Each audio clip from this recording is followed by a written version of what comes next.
और सारे दंगों का पैटर्न देखिए। पैटर्न ये है कि जी हम जुलूस निकाल रहे थे और कुछ टोपी पहने आए और उन्होंने हमारे पर पत्थर मारे, उसके बाद दंगे हो गए। लेकिन दंगे की अंतिम परिणति, दंगे का सबसे बड़ा नुकसान, दंगे का सबसे बड़ा पीड़ा किसको मिली? मुसलमानों को मिली। क्या यूएपीए लगना चाहिए शिवराज सिंह चौहान पे? यूएपीए लगना चाहिए गुजरात के मुख्यमंत्री पर, यूएपीए लगना चाहिए उन सब लोगों पर जो बुलडोजर की वकालत करते हैं। यानी आज के हिंदुस्तान में, पूरी दुनिया में एक अकेला मुल्क है जो बुलडोजर को समझता है कि न्याय का सबसे बड़ा तंत्र है।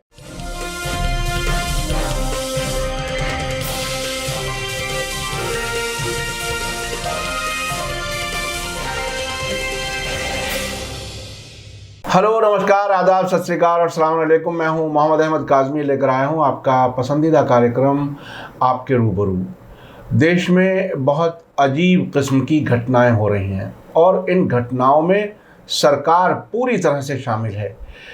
देश भर में इस बात पर अफसोस है कि क्या इस मुल्क में कोई कानून, कोई अदालत, कहीं कुछ है या नहीं।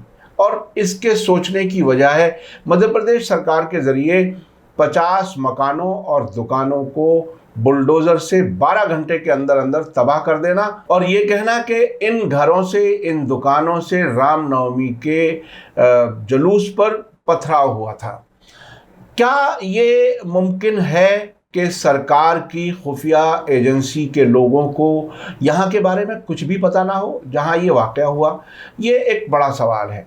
इसके अलावा रामनवमी पर कई जगह फसादात जैसी चीज़ हुई और ऐसा लगा कि बाकायदा तैयारी थी और भड़काने की मुसलसल जो कोशिशें हो रही हैं, उसी कोशिश में रामनवमी को भी इस्तेमाल किया गया।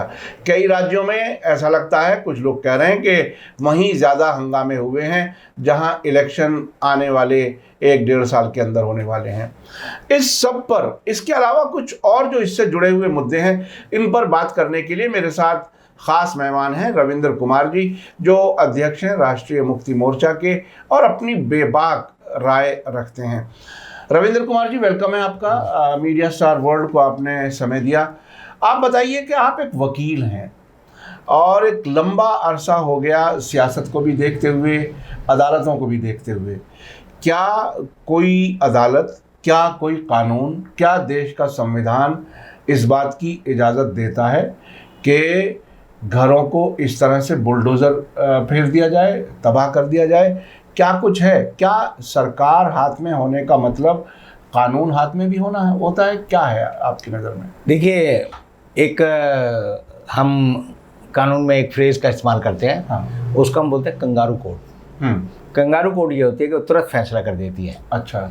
जैसे कि हम देखते हैं कि फिल्म शोले आई थी। हाँ। तो उसमें जो डाकू गब्बर सिंह है, वो कहता है ठाकुर को सज़ा मिलेगी, ज़रूर मिलेगी, और ज़रूर मिलेगी के लिए वो जो है अपना फैसला तुरंत सुना देता है और कहता है ठाकुर ये दोनों हाथ मुझे दे दे। और वो फिल्म का एक कैरेक्टर होता है संजीव कुमार, जिसके वो दोनों हाथ जो है तलवार से काट देता है। तो इसे हम बोलते हैं कंगारू कोर्ट्स। कंगारू कोर्ट का मतलब होता है कि ना दलील ना वकील, सिर्फ जो है एक ही आदमी आप पे आरोप लगाएगा, एक ही आदमी आपका फैसला करेगा, एक ही आदमी उसको एग्जीक्यूट करेगा। और इसीलिए आप समझिए, अगर देश में संविधान नहीं होता, अगर हम कहें कॉन्स्टिट्यूशन ऑफ इंडिया, जिसे हम अपनी सबसे पवित्र संवैधानिक पुस्तक मानते हैं, जिसके लिए सुप्रीम कोर्ट, हाई कोर्ट है, अगर ये देश में नहीं होती तो ये न्याय जो शिवराज सिंह की गवर्नमेंट ने किया है ये सही माना जाता। लेकिन आप जो है तुरंत फुरत जो न्याय करने की प्रक्रिया है वो बताती है कि हम जो है एक स्वतंत्र देश में स्वतंत्र नागरिक के रूप में, संवैधानिक और शिक्षित लोगों के बीच में एक सभ्यता के रूप में नहीं रह रहे, बल्कि हम आदिवासी डकैतों के गिरोह के बीच में रह रहे हैं, जहाँ पर कि सरदार जो चाहेगा, जैसे जो राजशाही होती है, उसका एक ही असूल होता है कि राजा के मुख से जो बात निकली वही कानून है। तो आपको लगेगा मध्य प्रदेश में कानून क्या है? जो शिवराज सिंह चौहान के मुंह से निकला। उत्तर प्रदेश में कानून क्या है? जो योगी आदित्यनाथ के मुंह से निकला।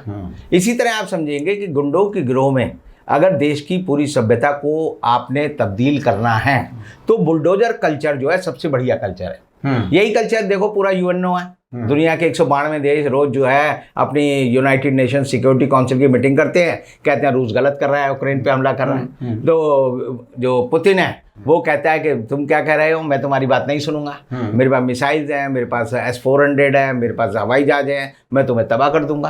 और पूरी दुनिया उसके सामने जो है मेमने की तरह है। तो ये जो खरगोन में हुआ, जिनके घर तोड़े, वो एक शेर के सामने मेमने की तरह उनका इस्तेमाल किया गया है। यही काम हिम्मतनगर में हुआ, जहाँ पर कि गुजरात में दंगे हुए, रामनवमी के दिन हुए।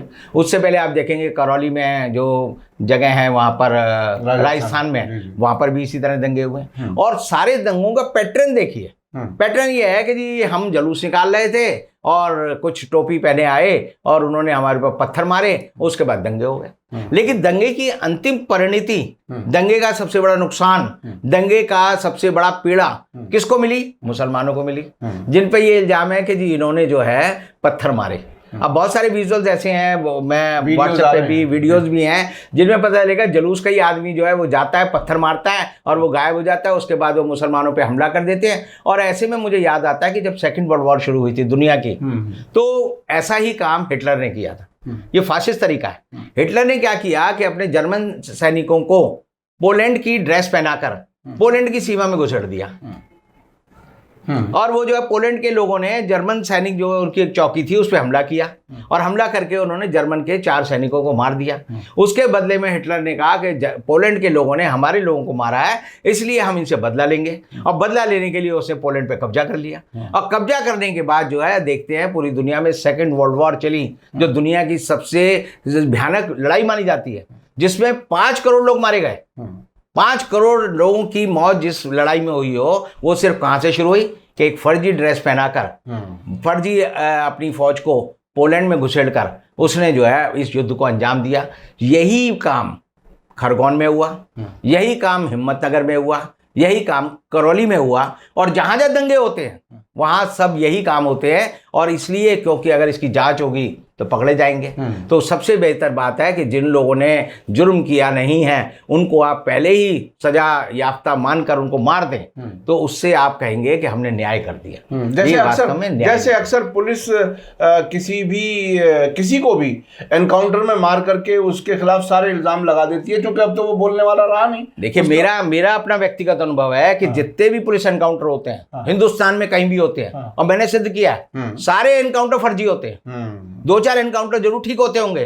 अब जैसे आप देखिए विकास दुबे का जो एनकाउंटर यूपी की पुलिस ने किया, सुप्रीम कोर्ट तक ने उसका संज्ञान लिया, नतीजा अभी तक कुछ नहीं निकला। लेकिन आप समझिए वो एनकाउंटर फर्जी था। सब लोग मानते हैं कि यूपी में सारे फर्जी एनकाउंटर होते हैं। तो ये आप एनकाउंटर करना, यानी पुलिस जब समझती है हम कानून के हिसाब से काम नहीं करना चाहते, गुंडों के हिसाब से काम करना चाहते हैं, तो वो लोग जो है कानून का नाम लेकर अपनी ताकत का गलत इस्तेमाल करते हैं और बेगुनाह लोगों को मारते हैं। और ये जो दंगे हुए हैं और ये जो बुलडोजर चल रहे हैं, इस पे मैं कहूंगा कि भारत की सुप्रीम कोर्ट को स्वतः संज्ञान लेना चाहिए। जैसे पाकिस्तान की सुप्रीम कोर्ट ने पाकिस्तान की असेंबली में इमरान खान के हारने के मामले पे जिस तरह खुद संज्ञान लिया और 4 दिन में फैसला कर दिया, तो भारत की सुप्रीम कोर्ट के किसी भी न्यायाधीश की आत्मा अगर जिंदा है, मैं कहूंगा अगर वो जितना है, वैसे मैं नहीं मानता कि जिंदा है, अगर जिंदा है तो उसे स्वतः इसका संज्ञान लेना चाहिए और इसका फैसला 1 हफ्ते में करना चाहिए। नहीं तो क्या होगा, अगली बार जो सर्दी है जिसे हम कहेंगे नवरात्रि आएंगे, उसमें भी रामनवमी आएगी। उसमें भी रामनवमी के दिन जो है लोग जो है बुलडोजर लेके जाएंगे। मंदिर जाने की क्या जरूरत है? मंदिर में जाके पूजा करने की क्या जरूरत है? बुलडोजर खरीदो और जिससे तुम्हारी दुश्मनी हो उसके ऊपर जा उसका घर ढा दो, उसकी दुकान ढा दो, उसका जो मकान ढा दो, उसकी फैक्ट्री ढा दो, और अगर बस चले तो भारत सरकार की जो संस्था है उनको भी ढा दो। क्योंकि आपको जिससे पीड़ा है, नक्सलियों पे क्या इल्जाम है? नक्सलियों पे इल्जाम यह है कि कानून को नहीं मानते, वो कानून को अपने हाथ में लेते हैं और वो कानून को अपने हाथ में लेकर राज्य की सत्ता को चुनौती देते हैं। तो यहाँ तो राज्य खुद जो है नक्सली बना हुआ है, वो खुद अपने हाथ में कानून, यानी कि यूएपीए लगना चाहिए शिवराज सिंह चौहान पे, यूएपीए लगना चाहिए गुजरात के मुख्यमंत्री पर, यूएपीए लगना चाहिए उन सब लोगों पर जो बुलडोजर की वकालत करते हैं। यानी आज के हिंदुस्तान में पूरी दुनिया में एक अकेला मुल्क है जो बुलडोजर को समझता है कि न्याय का सबसे बड़ा तंत्र है। जी। यानी सुप्रीम कोर्ट के हाथ में अब जो है वो जो तराजू है न्याय की देवी के हाथ में वो नहीं चाहिए, वो नहीं चाहिए। उसको 2 बुलडोजर दे दो।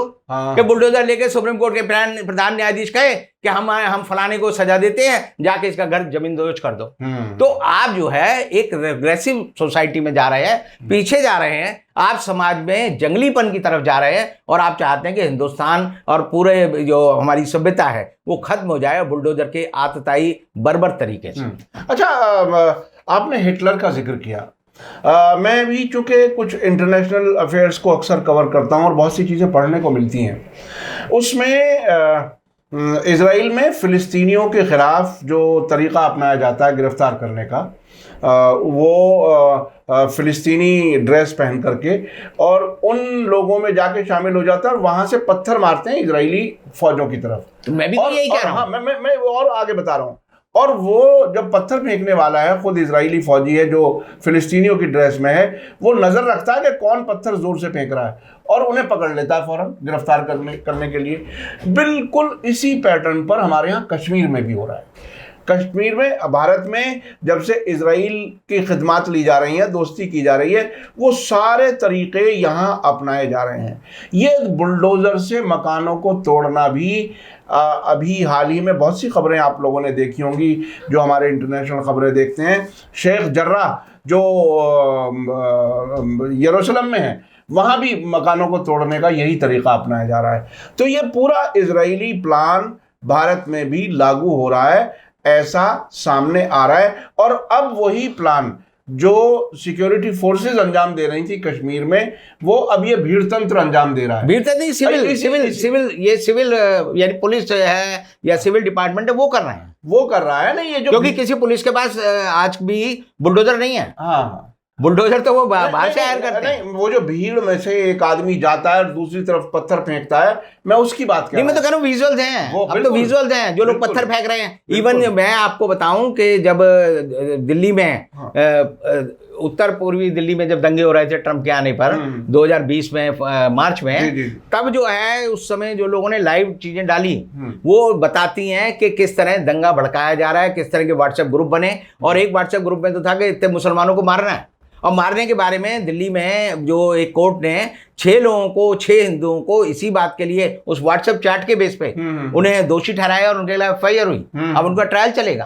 तो ये सारी प्लानिंग जो है, आज के समय में सोशल मीडिया इतना पावरफुल है कि हराम जी के पास कैमरा है, तो आपके पास, मेरे पास इतने विजुअल्स आ जाएंगे जिसमें पता चलेगा कि जो दंगे कर रहे हैं, इवन सरकार जो है बार बार कहती है कि हम जो है आसमान में अपने कैमरे लगा के घूमेंगे, ड्रोन जिसे बोलते हैं, तो ड्रोन लगाते हैं। तो मध्य प्रदेश पुलिस के पास ड्रोन नहीं थे, बिल्कुल, क्यों? हिम्मतनगर में गुजरात पुलिस के पास ड्रोन नहीं थे, करौली में जो राजस्थान गवर्नमेंट उसका ड्रोन नहीं थे।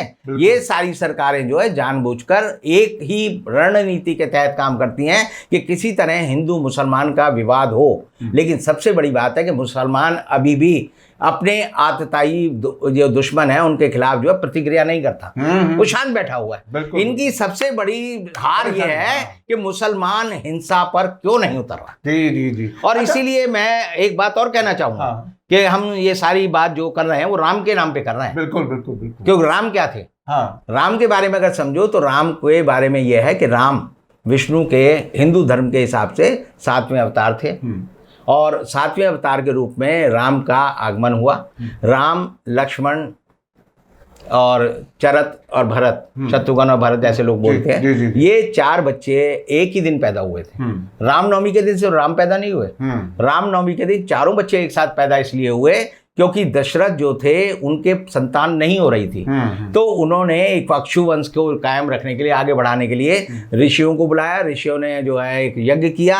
यज्ञ में उन्होंने जो है खीर या फल जो भी होते हैं वो चारों रानियों को दिए। दशरथ का प्रेम जो है कौशल्या को उसे दी, फिर उसे कैकेयी को दिया, और सुमित्रा को 2 बार दे दिया क्योंकि बच गई थी। तो कौशल्या ने कहा भाई तू खा ले। इससे 2 बार उसने वो खीर खाई, उसके 2 बच्चे हुए, एक तीनों के हुए। अब राम की कहानी ये है कि राम का जन्म क्यों हुआ। पूरा राम का जो पूरा का पूरा चरित्र है वो इस बात के लिए कि उसे कहते हैं मर्यादा पुरुषोत्तम। जी जी जी मर्यादाओं का पालन करना है जी। क्योंकि उन्होंने कहा कि रघुकुल रीत सदा चली आई, प्राण जाए पर वचन ना जाए। यानी उन्होंने एक आदर्श के लिए कहा प्राण चले जाए लेकिन उस प्राण का, उस मेरे आदर्श का, वचन का भंग नहीं होना चाहिए। बिल्कुल। अब राम के जन्म का जो पहला आता है कि राम को सबसे पहले जो है ऋषि आए, उन्होंने कहा जी ये जो शैतान हैं, जो डाकू हैं या जो राक्षस हैं, वो हमारे जो हम हवन करते हैं और कार्य करते हैं उनमें विघ्न बाधा डालते हैं, उसमें कोई जो है चीज़ डाल देते हैं, कभी हमारी जो आग बुझा देते हैं, कभी कुछ करते हैं, तो राम को वहाँ भेजा। यानी राम का चरित्र का विकास इस बात के लिए हुआ कि वो शैतानों को, दानवों को, राक्षसों को हम उनकी रियो किए की सजा दें। जी जी जी। यानी राम जो थे रक्षक थे। बिल्कुल। और रक्षक राम के नाम पर ये क्या कर रहे हैं, ये जो जितने लोग विश्व हिंदू परिषद के हैं या जो भगवा पहन के घूमते हैं, ये रावण सेना के लोग हैं। ये राम को बदनाम कर रहे हैं, ये रावण के कृत्यों को पूरा कर रहे हैं। ये चाहते हैं कि देश में रावण का राज हो, देश में रावण जैसे लोग हों, देश में किसी की बीबी को उठा के ले जाओ, किसी की संपत्ति का हरण कर लो, किसी के मकान को घेर दो, किसी के बच्चे को मार दो। ये रावण के कृत्य हैं। और ये जो कह रहे हैं कि हम राम वाले लोग हैं, ये राम वाले नहीं हैं, ये रावण वाले लोग हैं और रावण की परंपरा को आगे बढ़ा रहे हैं। इसीलिए इस बार जो है कोई खबर ये नहीं आई कि फलाने मंदिर में राम जी की पूजा हुई, यज्ञ हुआ, हवन हुआ। ये नहीं आया कि बच्चे जो है राम की ड्रेस पहनकर जा रहे हैं। छोटे बच्चे किसी की राम की ड्रेस नहीं है। सारे लोग जो है ऐसे लोग आए जिन्होंने भगवा जो है गमछा अपने सर पर बांधा और एक झंडा लिया और किसी मस्जिद पे चढ़ गए। यानी अरे भाई, राम नवमी के दिन अगर तुम्हें राम की पूजा करनी है तो मंदिर जाना चाहिए, जो मस्जिद में जाके तुम क्या कर रहे हो। और मैं कहता हूँ अगर 700-800 साल पहले यानी 7वीं-8वीं शताब्दी में जब इस्लाम का एक साइंटिफिक या एक संस्थागत रूप आया, उससे पहले अगर ये रामनवमी मनाते तो कहाँ जाते। तब तो ढूंढते कोई मस्जिद ही नहीं है। तो ये समझिए, ये जो है ऐसे दुष्ट लोग हैं, इनको लड़ने के लिए कोई भी बहाना चाहिए। किसी भी दिन ये लड़ सकते हैं, किसी भी मुद्दे पे लड़ सकते हैं। ये इस बात पे लड़ सकते हैं कि भिंडी जो है हरी क्यों है, ये भगवा क्यों नहीं है, ये बैंगन जो है ये बैंगनी रंग का क्यों है, ये भगवा क्यों नहीं है। इस बात पे भी ये किसी दुकानदार का जो है पेट चीर सकते हैं। और आप ये समझिए कि मांस खाना, जिसको इन्होंने हलाल और झटके का बड़ा एक विवाद बनाया, आप समझिए कि हिंदुस्तान में सिर्फ हिंदू नहीं रहते और हिंदुओं में भी 90% हिंदू मांस खाते हैं। जी जी। नवरात्रि के दिनों में भी मैंने लोगों को खुद मांस खाते हुए देखा। खाते हैं, सारे 5 स्टार होटल में खाते हैं, सारे होटलों में खाते हैं। कौन सा होटल बंद हो गया जी हम जो है मांस नहीं खिलाएंगे। पहले एक आध होटल होता था, वो कर्नाटक प्लेस में वो कहते थे जी कि नवरात्रि है तो हम जो है मुर्गा नहीं बनाएंगे, हम जो है कबाब जो देंगे वो वेजिटेरियन कबाब देंगे। वो भी बंद हो गए। जी जी जी। क्योंकि उन्हें भी पता है कि लोग जो है मांस खाते हैं, खूब खाते हैं, छक्के खाते हैं। और उसमें आप देखिए जो अल्पसंख्यक हैं, आप देखिए पंजाब में है, सारे सिख जो है मांस खाते हैं। अब सारे सिख मांस खाते हैं, वहां पे भी हिंदू रहते हैं, उन्होंने भी नवरात्रे मनाए होंगे।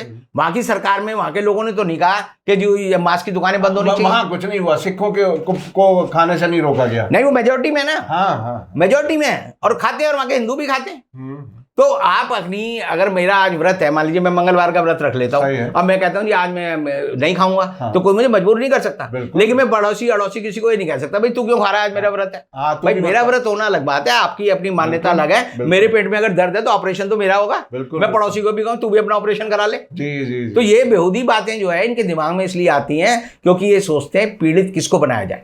हिंदुस्तान में ही नहीं, पूरी दुनिया में ईसाई लोग खाते हैं, मुसलमान लोग मांस खाते हैं। मैंने आपको कहा कि जैनियों को छोड़कर बौद्ध मांस खाते हैं। जी जी जी। आप किसी भी सेक्ट में जाएंगे, हर आदमी जो है मांस खाने का ना खाने का ये उसका व्यक्तिगत फैसला है। हो सकता है परिवार का फैसला हो, लेकिन आप कैसे उस पर थोप सकते हो कि जी आप जो है मांस नहीं खाओगे, और फिर मांस में भी कहेंगे ये झटका है या ये हलाल है। जी। अब हलाल और झटके के लिए जो है इन लोगों ने, इनकी बुद्धि इतनी कम है कि भारत सरकार ने एक नियम बनाया। वो नियम यह है कि जो भी आप खाने का पैक्ड सामान लेंगे, उस पे 2 निशान बने होते हैं, गोले बने होते हैं। एक लाल गोला बना होता है, एक हरा गोला बना होता है। लाल गोले का मतलब है कि इसमें किसी पशु या किसी जानवर का कोई विशेष इस्तेमाल किया गया है।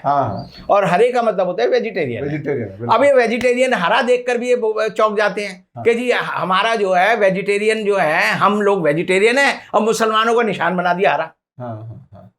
वो समझते हैं हरा मुसलमानों का निशान है। अच्छा। एक मुझे बड़ा बेहुदा आदमी मिला, बोला जी ये देखो कितना हिंदुओं के साथ अन्याय हो रहा है। मैंने भाई तेरे को अगर अन्याय हो रहा है तो ये भगवा वाला जो रंग है, लाल वाला, ये खा ले तू। भाई ये खा लेगा तो तेरा धर्म भी बच जाएगा। कहता है लेकिन इसमें तो मांस है। अबे मांस है तो मैंने कहा इसके लिए तुम मोदी जी से जाके लड़ा। हिंदुस्तान की पार्लियामेंट से लड़, और ये तो भारत सरकार से लड़, और ये कलर दुनिया भर में है, ये सिर्फ भारत में नहीं है। अरे मैंने उसे और बात कही, हाँ। मैंने कहा भाई अगर तेरे को केसरी चीजों से इतना प्यार है, हाँ। केसरी चीजों से प्यार है, तो सुबह सुबह टॉयलेट जाते वहीं खा लिया कर अगर तेरे को पसंद है तो। आप समझिए कुतर्क की बात जो है कोई सीमा का नहीं है। हाँ, मतलब कोई लॉजिक नहीं है बिल्कुल, मतलब कोई भी अकल की बात मत करो। नहीं, हम ऐसे भाई बेवकूफ से बेवकूफी की बात करोगे तो वो बेचारा कहता है मैं आज से आगे से आपसे बात नहीं किया करूंगा। हाँ। मेरी उससे दोस्ती थोड़ी तनाव में हो गई है, लेकिन मैं उसे मना लूंगा क्योंकि अकल की बात तो मैं ही बताता हूँ। तो आपने उसे हल जो बताया उससे वो परेशान हो गया, उससे और ज्यादा परेशान हो गया। भगवान की चीज तो यही है। जी। तो ये खैर, अब ये बताइए कि आपने बताया कि मुसलमान समझदार हो गया और वो जवाब नहीं दे रहा है, और इन भगवा लोगों की परेशानी ही यह है कि मुसलमान रिएक्ट नहीं कर रहा तो दुनिया में एक मैसेज जा रहा है। हाँ, यानी आप देखिए अमेरिका की सेनेट में भी यही बात उठती है, यूएनओ में भी यही बात उठती है, इंटरनेशनल ह्यूमन राइट कमीशन जो है उसमें भी यही बात उठती है कि हिंदुस्तान में माइनॉरिटीज को सताया जा रहा है। हिंदुस्तान में हर उस आदमी को सताया जा रहा है जिसकी रक्षा करना राज्य का कर्तव्य है। आदिवासियों के ऊपर हम अत्याचार करते हैं। आप देखिए कि राहुल गांधी अभी एक किताब का इनॉग्रेशन कर रहे थे तो उन्होंने वहीं की घटना का जिक्र किया जो गुजरात की है, जहां पर कि उन्होंने दलित लोगों को जो कि जानवरों का चमड़ा निकालते थे उनको मारा पीटा, तो वो वाली बात भी हुई। और कल ही सुप्रीम कोर्ट ने उसी मामले में जो उनके नेता हैं उन दलित लोगों के, उनके नेता को ये छूट दी कि वो उस पर ये आरोप जो देशद्रोह का लगा है उसके बावजूद जाकर वो चुनाव लड़ सकता है। तो सुप्रीम कोर्ट ने एक नरम रुख अख्तियार किया। तो ये सारी चीज़ें जो ये बताती हैं कि हिंदुस्तान में ये दलितों को परेशान करते हैं, ये ओबीसी को परेशान करते हैं, ये शेड्यूल कास्ट को परेशान करते हैं, ये आदिवासियों को परेशान करते हैं, ये मुसलमानों को परेशान करते हैं, ये जैनियों को ही परेशान करते हैं। अब वो कह रहे हैं जैनियों को कि तुम जो है ये प्रण लो कि हम जो है हिंदू हैं। अच्छा, मैंने आपको पहले भी कहा, आज भी कह रहा हूं, ये सारा विवाद देश में जो चल रहा है वो इस बात के लिए चल रहा है कि 2022 में जनगणना हो रही है और जनगणना में चाहते हैं कि लोग अपने आप को हिंदू लिखें, आदिवासी ना लिखें, शेड्यूल कास्ट ना लिखें, विधर्मी ना लिखें। ये उनके लिए मतलब आर्टिफिशियल तरीके से अपनी तादाद बढ़ाने के लिए लगे। हाँ, ये लगे हुए हैं। अच्छा, अभी आप चूंकि वकील हैं खास तौर पर, और आपकी वो एक स्पेशलाइजेशन है।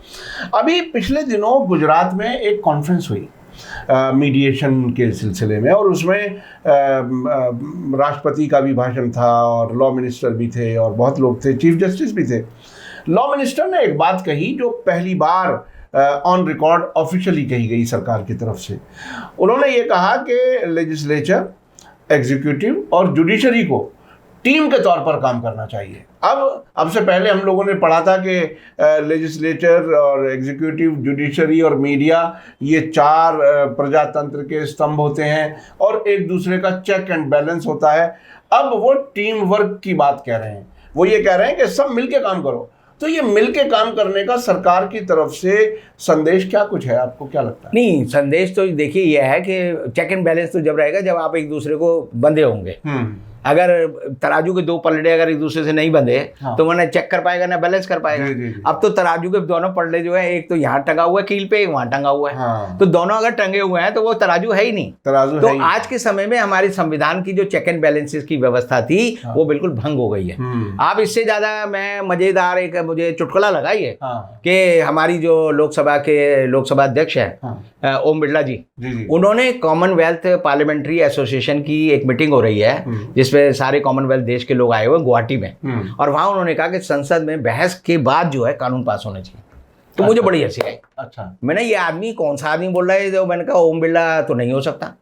फिर मैंने टीवी में देखा तो थे तो ओम बिरला। मैंने कहा इन्होंने किसान बिल जो है 4 सेकंड में पास कर दिए, लोगों को पीट के पास कर दिए, मार्शल बुलाकर जो है औरतों के सामने आदमी खड़े कर दिए संसद सदस्यों के सामने, और जो आदमी थे उनके सामने औरतें खड़ी कर दी ताकि उनपे इस तरह के मुकदमे बन सके। और 4 मिनट में 3 बिल पास हो गए। लोकसभा में तो, राज्यसभा में तो सही बुरा हुआ। राज्यसभा में तो कोई कोरम वगैरह कुछ रखा ही नहीं गया, सारे प्रोसीजर को धत्ता बताकर 4 मिनट में 3 मिनट में वो तीनों किसान बिल पास हो गए। जब किसान बिल वापस होने थे फिर बहस नहीं होने दी, और वो तुरंत जो है झूठा मूठा एक फर्जी जो है किसान बिल जो है उसका अगर प्रिएम्बल पढ़ेंगे तो वो झूठा है।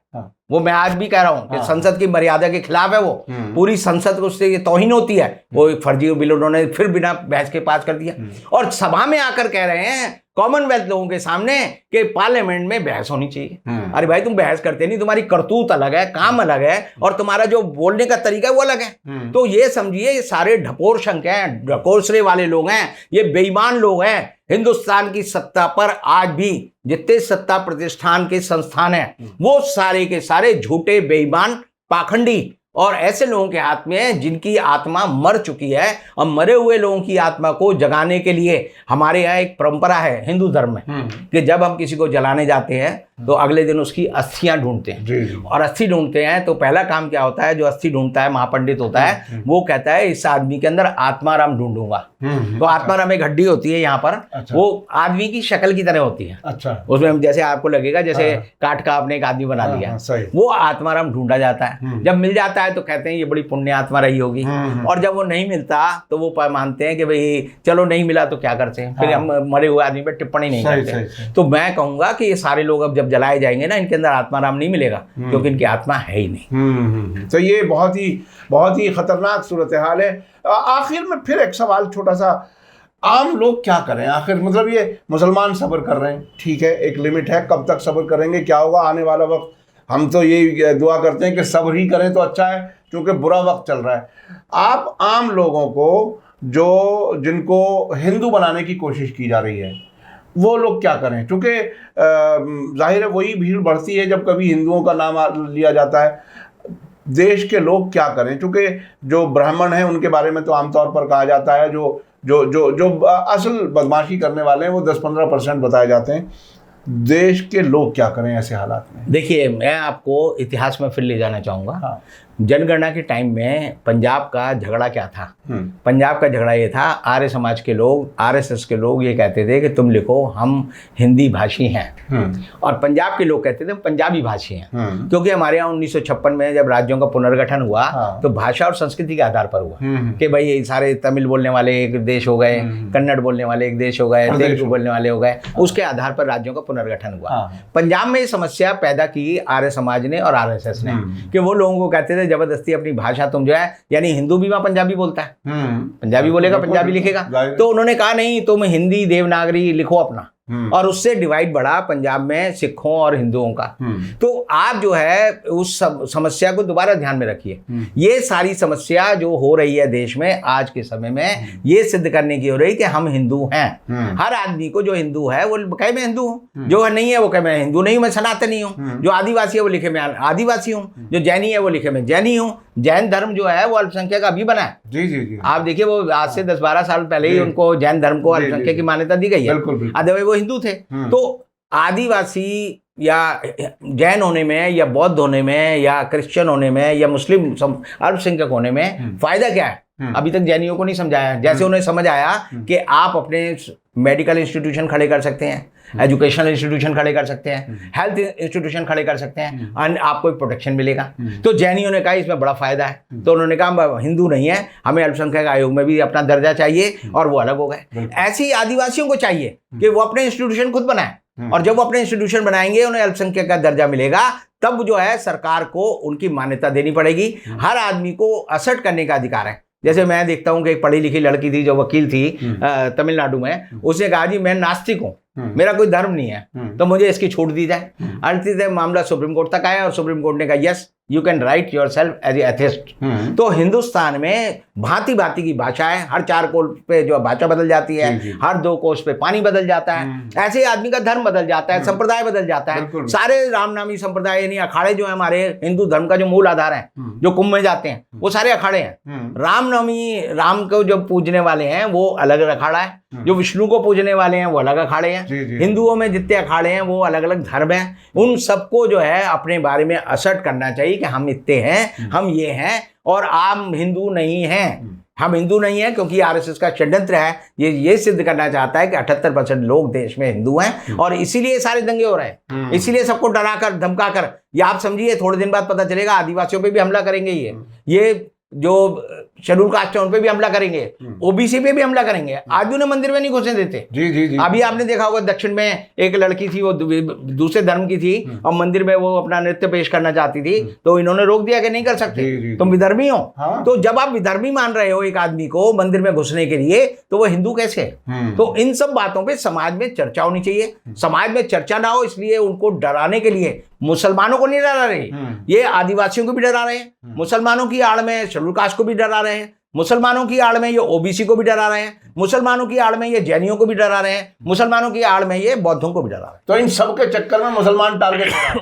मुसलमान तो एक प्रतीक हो गया ना। जैसे हाँ। क्लास में मेरे को एक चुटकुला याद आता है बचपन का, जी, जी। कि एक औरत गई, कहती है मेरा बच्चा बड़ा सेंसिटिव है, हाँ। तो टीचर को कहा इसको मारना नहीं। अच्छा। कहती है अगर इसे गलती करे तो, कहती है इसके बगल वाला लगा ना उसको खींच के तमाचा मारना, ये अपने आप समझ जाएगा मैंने भी कोई गलती की है। तो आप समझिए मुसलमान वो वाला बच्चा है जिसने गलती नहीं की लेकिन जिसको थप्पड़ पड़ रहा है। जी जी जी जी जी, ये बहुत ही खतरनाक है कि जिसकी गलती ना हो उसको सजा मिले और जिसकी गलती हो उसे बचा करके निकल जाएं। बिल्कुल इसी तरह से जो आतंक फैलाने वाले लोग, जो झगड़े कराने वाले लोग, उनको बचा लिया जाए और बाकी लोगों के घरों को तबाह कर दिया जाए, बुलडोज़र पहुंचा दिया जाए। तो ये एक ऐसे हालात हैं जिसमें हम वक्त गुजार रहे हैं।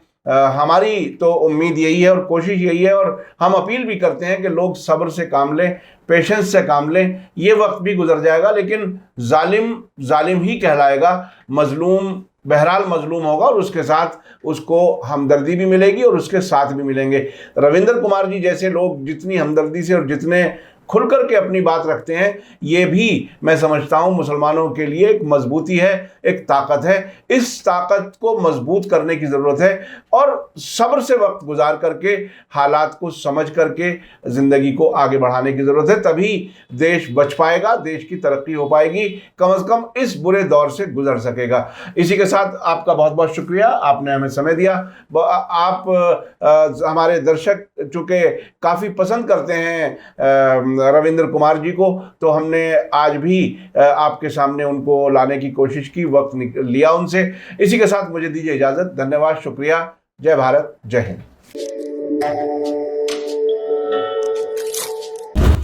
मीडिया स्टार वर्ल्ड के और वीडियो देखने के लिए हमारे चैनल को सब्सक्राइब करें और सीधे नोटिफिकेशन पाने के लिए बेल आइकन दबाएं। और अगर हमारी खबर सच्ची और अच्छी लगे तो अपने व्हाट्सएप, इंस्टाग्राम, फेसबुक और ट्विटर अकाउंट पर जरूर शेयर करें।